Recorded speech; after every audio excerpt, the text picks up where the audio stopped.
MCQs అంటే multiple choice questions. మన భాషలో చెప్పాలంటే బిట్స్. ఇవి సాల్వ్ చేస్తున్నప్పుడు నేను చెప్పే ఈ 3 పాయింట్స్ కూడా మీకు ఎంతగానో యూజ్ అవుతాయి. ఈ వీడియో మెయిన్‌లీ 10థ్ క్లాస్ స్టూడెంట్స్, ఇంటర్మీడియేట్ లెవెల్ స్టూడెంట్స్‌కి. ఎందుకంటే 10థ్ క్లాస్‌లో తెలంగాణ స్టేట్ చూసుకుంటే వాళ్ళకి సెపరేట్‌గా ఎంసీక్యూ 20 మార్క్స్ ఉంటాయి. వాళ్ళకి ఎంతగానో యూజ్ అవుతాయి. మరియు ఏపీ వాళ్ళకి చూసుకుంటే సెపరేట్‌గా ఎంసీక్యూస్ ఉండవు కానీ వాళ్ళ క్వెషన్ పేపర్‌లోనే కొన్ని ఎంసీక్యూస్ ఇంక్లూడ్ అయ్యి ఉంటాయి. అండ్ మెయిన్‌లీ ఇంటర్మీడియేట్ కంప్లీట్ చేసిన స్టూడెంట్స్ ఎబ్సెట్, జేఈఈ ఎగ్జామ్స్ ఇంకా చాలా ఎంట్రన్స్ ఎగ్జామ్స్ రాస్తారు. వాళ్ళకి కూడా ఈ వీడియో ఎంతగానో యూజ్ అవుతుంది. మీకు తెలిసిన ప్రతి ఒక్కరికి కూడా వీడియోని షేర్ చేయండి. Hello students, this is Santosh. Welcome to Vedantu APNTS 9 and 10. ఈ 3 పాయింట్స్ చెప్పే ముందు నేను ఒక ఎక్స్‌ట్రా పాయింట్ చెప్పాలి అని చెప్పి అనుకుంటున్నాను. ఏంటా పాయింట్ అంటే మనము అనుకున్న గోల్ రీచ్ అవ్వాలి అన్నా, మన నాలెడ్జ్‌ని పెంచుకోవాలి అన్నా, మన స్కోర్‌ని ఇంక్రీజ్ చేసుకోవాలి అన్నా, మనము వర్క్ చేయాలి. హార్డ్ వర్క్ చేయాలి. హార్డ్ వర్క్ అంటే కష్టపడిపోవడం కాదు. ఇష్టం లేకుండా కష్టపడడం కాదు. సబ్జెక్ట్ మీద ఇష్టం పెంచుకొని, గోల్‌ని ఎలా అయినా రీచ్ అవ్వాలి అనే ఇంట్రెస్ట్‌తో చదవడము, వర్క్ చేయడం అన్నమాట.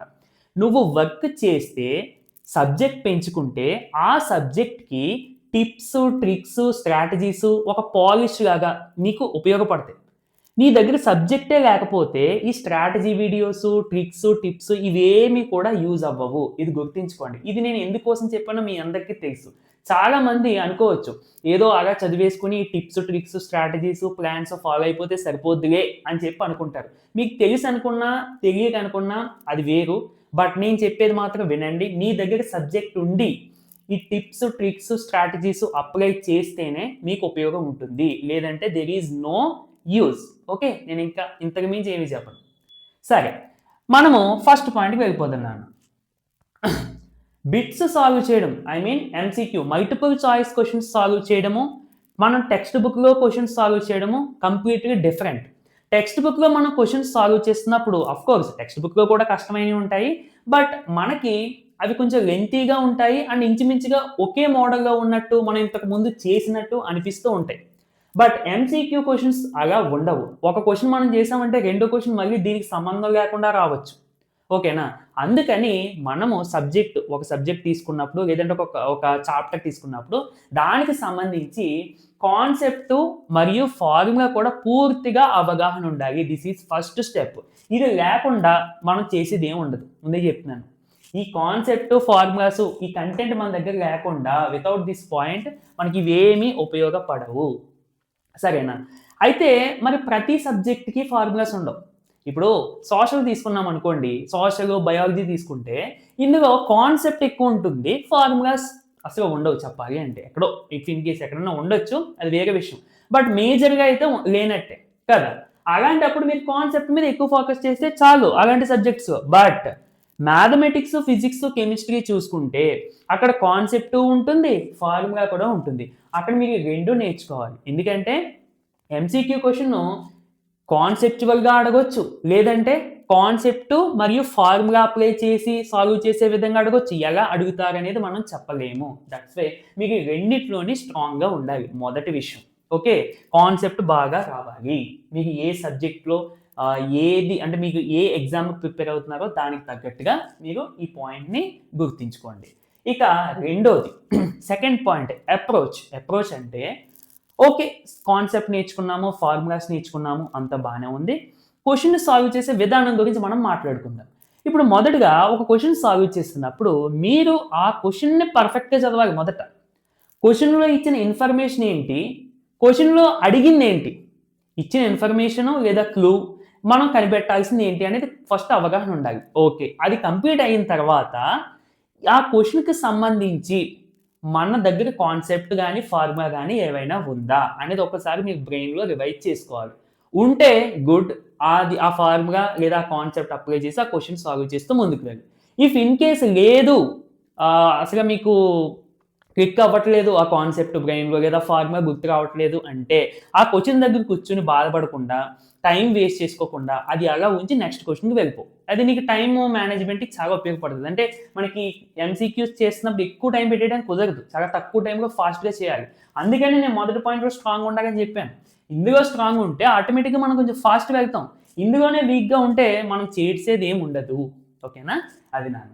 సరే, నేను అప్రోచ్‌గా 2 పాయింట్స్ చెప్పాను. నీకు కాన్సెప్ట్ క్లిక్ అయితే ఓకే గో.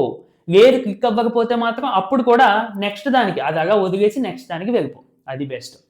అండ్ ఈ కాన్సెప్ట్ ఫార్ములా గురించి మళ్ళీ చెప్తున్నా. కాన్సెప్ట్ దేనికంటే మన క్వెషన్ గురించి ఆలోచించడానికి. ఫార్ములా దేనికంటే అది అప్లై చేసి క్వెషన్ సాల్వ్ చేయడానికి. మెయిన్‌లీ మ్యాథమెటిక్స్, ఫిజిక్స్ అండ్ కెమిస్ట్రీలో. సరేనా? ఇక థర్డ్ ఏంటంటే థర్డ్ పాయింట్ మెథడ్స్ అని చెప్పి నేను ఇక్కడ మళ్ళీ 3 రాశాను. వెరిఫికేషను, సబ్స్టిట్యూషను అండ్ ఎలిమినేషన్ అని చెప్పి రాశాను. ఇది అన్ని బిట్స్‌కి అప్లై అవ్వకపోవచ్చు. బట్ కొన్ని బిట్స్‌కి మాత్రం కంపల్సరీ అప్లై అవుతది.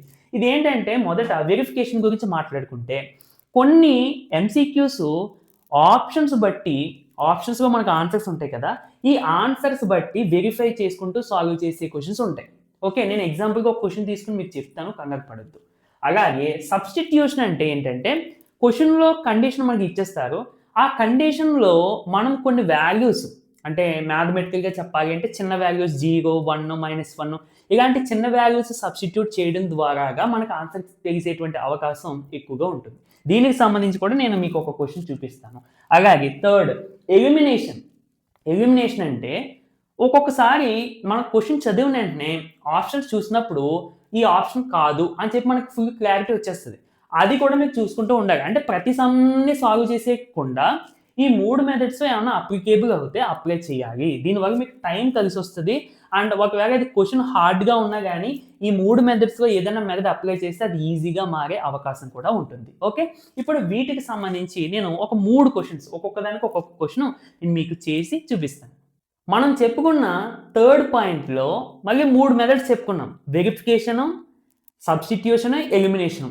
ఈ 3 అప్లై అయ్యే విధంగా నేను ఒక 3 క్వెషన్స్ తీసుకున్నాను. అంటే ఇది నేను ఎందుకు తీసుకున్నానంటే ఈ మెథడ్స్ ఎలా అప్లై చేయాలి ఒక క్వెషన్‌కి అనేది మీకు ఒక క్లారిటీ తేవడం కోసం. మొదటిగానండి వెరిఫికేషన్ కోసం ఇది తీసుకున్నాను. ఇక్కడ చూడండి question sin power 6 θ plus cos power 5 θ 1 అని చెప్పి ఇచ్చి θ వాల్యూ ఎంత అని చెప్పి అడిగారు. ఇక్కడ చూసుకుంటే పవర్స్ చూడండి మనకి 6, 5 ఉన్నాయి. ఓకే. చాలా పెద్ద పవర్స్. దీన్ని సింప్లిఫై చేస్తే చాలా టైం పడుతుంది. సో, ఆన్సర్ వస్తుందో మన సింప్లిఫికేషన్ చేసిన తర్వాత ఆన్సర్ వస్తుందో రాదో కూడా మనం చెప్పలేం. ఎందుకంటే పవర్స్ బాగా పెద్దవి కదా! సో, ఇక్కడ θ వాల్యూ అడిగారు. అంటే θ ప్లేస్‌లో ఎంత పెడితే ఆన్సర్ వస్తదో మనకు తెలిస్తే సరిపోతది. సో, అంటే ఆన్సర్ మీన్స్ 1 వస్తదో మనం ఆప్షన్స్ బట్టి చెప్పేయొచ్చు. ఇప్పుడు 60 పెట్టామనుకోండి. sin 60 అంటే స్క్వేర్ రూట్ 3/2.